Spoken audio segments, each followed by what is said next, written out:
Welcome to food ഇൻഷി. ഞാനിന്നിവിടെ കുറച്ച് കടലപ്പരിപ്പ് എടുത്ത് വെച്ചിട്ടുണ്ട്. ഇത് ഹുമ്മൂസ് ഉണ്ടാക്കാൻ വേണ്ടിയിട്ടാണ്. ഇത് വൈറ്റ് എള്ള്, ഇത് തഹീനി ഉണ്ടാക്കാൻ വേണ്ടിയിട്ട്. അത് ഞാൻ ഈ കടലപ്പരിപ്പ് വെള്ളത്തിലിട്ട് കുതിർത്തിയെടുത്തതാണ്. ഇത് കടല വെച്ചിട്ട് ഉണ്ടാക്കട്ടെ, വെള്ളക്കടല വെച്ചിട്ട്. അങ്ങനത്തെ ഒരു റെസിപ്പി എൻ്റെ ഈ വീഡിയോയിലുണ്ട്. ഇത് ഞാൻ കടലപ്പരിപ്പ് വെച്ചിട്ട് ഉണ്ടാക്കുന്നത്. കടലപ്പരിപ്പ് ഞാൻ വെള്ളത്തിലിട്ട് കുതിർത്തിയെടുത്തതാട്ടോ. നമുക്കൊന്ന് അടുപ്പത്ത് വെച്ച് വേവിപ്പിക്കാം. കുറച്ച് വെള്ളം ഒഴിച്ചിട്ട് വേവിപ്പിച്ചെടുത്താൽ മതി. വെള്ളം ഒഴിക്കണം കുറച്ച്.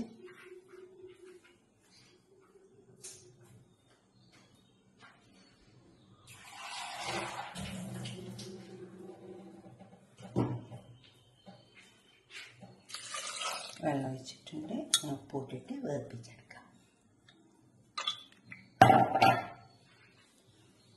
ഇതിൽ ഉപ്പിട്ട് കൊടുക്കാനുണ്ട്. ഈ തഹീനിക്കുള്ള വെള്ളി നമുക്കൊന്ന് വറുത്തെടുക്കാം.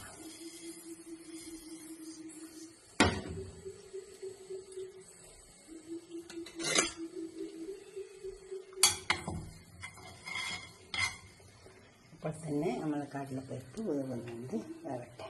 നമുക്ക് എള്ള് ഇതിലേക്ക് ഇട്ട് വെക്കാം. ഇതൊരു 3/4 കപ്പുണ്ട്.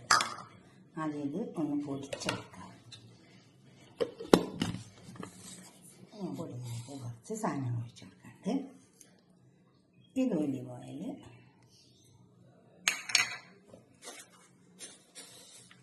ഇത് കുറച്ച് ഉപ്പ്, ഇതൊന്നും കൂടെ അരച്ചെടുക്കാം. നന്നായി ഈ പരിപ്പ് അരച്ചെടുക്കാം.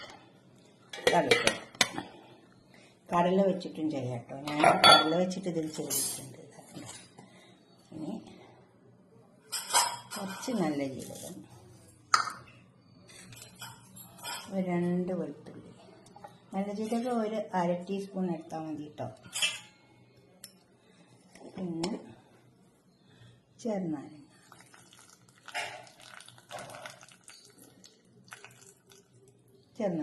ഒഴിച്ചു കൊടുക്കാം. കുറച്ച് ഉപ്പ് ഇട്ടെടുക്കാം. എന്നിട്ട് ഇത് നന്നായി അരച്ചെടുക്കാം. അത് നമുക്ക് ഈ തഹീനി ഇതിലേക്ക് ഒഴിച്ചു കൊടുക്കാം. കുറച്ചുകൂടെ ഒലിവ് ഓയിൽ ഒഴിച്ചു കൊടുക്കാം. ഒന്നുകൂടെ അടിച്ചെടുക്കാം. ഇപ്പം നമ്മൾ ഹുമ്മൂസ് വരെ കൊടുന്ന് വെച്ചിട്ടുണ്ട്. ഇതൊക്കെ ഒന്ന് ഉണ്ടാക്കി വയ്ക്കുക നിങ്ങൾ. അതുകൊണ്ട് ബ്രെഡ് ഇത് എന്തിൽ വെച്ചിട്ട് കഴിക്കട്ടോ. ബ്രെഡിൽ വെച്ചിട്ട് കഴിക്കാം. പിന്നെ കുബൂസ് ഉണ്ടെങ്കിൽ അതിൽ വെച്ചിട്ട് കഴിക്കാം. കണ്ടോ, ഇതുപോലെ ഉണ്ടാക്കി വെക്കുക. എന്നിട്ട് നിങ്ങളുടെ അഭിപ്രായം നിർദ്ദേശമൊക്കെ ഒന്ന് കമൻറ്റ് ബോക്സിൽ അറിയിക്കുക. കണ്ടോ,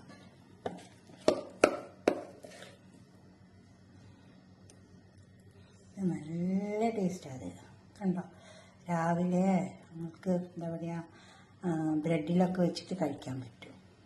പെട്ടെന്നൊന്ന് വേണമെങ്കിൽ നമുക്ക് വേഗം ഒരു ബ്രേക്ക്ഫാസ്റ്റൊക്കെ ഉണ്ടാക്കി കഴിക്കാൻ പറ്റും. അതിങ്ങനെയൊക്കെ ഒന്ന് ഉണ്ടാക്കി നോക്കിയാൽ ഒന്നുമില്ല, അധികം സാധനങ്ങളൊന്നും വേണ്ട. ഇനിയിപ്പോൾ ഇത് ഞാനിപ്പോൾ മറ്റേ കടലപ്പരിപ്പ് എടുത്തതേ ഉള്ളൂ. വെള്ളക്കടലില്ലേ, അത് വെള്ളത്തിലിട്ട് വെച്ചിട്ട് അരച്ചെടുക്കുക ചെയ്യാം കേട്ടോ. അങ്ങനെ ചെയ്യാം. ഞാൻ വെള്ളക്കടല വെച്ചിട്ട് ഇതിലൊന്നും ഉണ്ടാക്കിയിട്ടുണ്ട്. അതുപോലെയൊക്കെ നിങ്ങൾ ഉണ്ടാക്കി വെക്കുക. ഇത് കുറച്ച് ചില്ലി ഫ്ലേക്സാണ്. നിങ്ങളുടെ അഭിപ്രായം നിർദ്ദേശമൊക്കെ കമൻറ്റ് ബോക്സിൽ അറിയിക്കുക. കുറച്ച് ചില്ലി ഫ്ലേക്സ് ഇട്ട് കൊടുക്കാം. അതുപോലെ തന്നെ കുറച്ച് ഒലിവ് ഓയിലിന് വെച്ച് കൊടുക്കാം. ഞാനൊരു ബ്രെഡ് ടോസ്റ്റ് ചെയ്തിട്ട് കൊടുന്ന് വെച്ചിട്ടുണ്ട്. മുട്ടയും കൊടുന്ന് വെച്ചിട്ടുണ്ട്. അത് മുട്ട പുഴുങ്ങിയെടുത്തതാണ്. അത് നമുക്കൊന്ന് ഉണ്ടാക്കിയെടുക്കാം. ഒരു സാൻഡ്വിച്ച് വരെ ഉണ്ടാക്കിയെടുക്കാം. ഇതിലൊന്ന് നന്നായി ചേർത്തിട്ട് ഹുമ്മൂസും കൂടി ചേർത്തെടുത്തിട്ടുണ്ട്. ഇതുപോലെ ഒന്ന് ഉണ്ടാക്കി വയ്ക്കുക. ഒരു ബ്രെഡ് നമ്മൾ ടോസ്റ്റ് ചെയ്തെടുക്കുക. ഇത് നന്നായി വെച്ച് കൊടുക്കുക. അപ്പോൾ നമുക്ക് ഉണ്ടാവും. ഇങ്ങനെ ഉണ്ടാക്കിയെടുക്കാം കേട്ടോ. നിങ്ങളുടെ അഭിപ്രായ നിർദ്ദേശമൊക്കെ ഒന്ന് കമൻറ്റ് ബോക്സിൽ അറിയിക്കുക. അപ്പോൾ തന്നെ ലൈക്ക് ചെയ്യും വേണം, ഷെയർ ചെയ്യും വേണം, സബ്സ്ക്രൈബ് ചെയ്യാത്തവരൊക്കെ ചെയ്യും വേണം. കണ്ടോ, ഫേസ്ബുക്കും ഫോളോ ചെയ്യണം.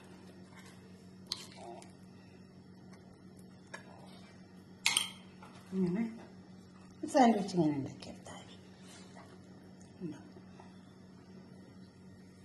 ഇത് കട്ട് ചെയ്തൊക്കെ ഉണ്ടാക്കിയിട്ട് കമൻറ്റ് ബോക്സിൽ കമൻറ്റ് ചെയ്യണം. അതുപോലെ ലൈക്ക് ചെയ്യും വേണം. ആരും ലൈക്കൊന്നും ചെയ്യുന്നില്ല.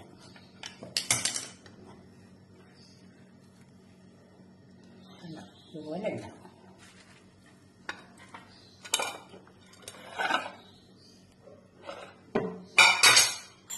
അതുപോലെ ഒലീവ് ഉണ്ടെങ്കിൽ ലേശം. ഓക്കെ, അടുത്തൊരു വീഡിയോ നമുക്ക് പിന്നെ കാണാം. ബൈ.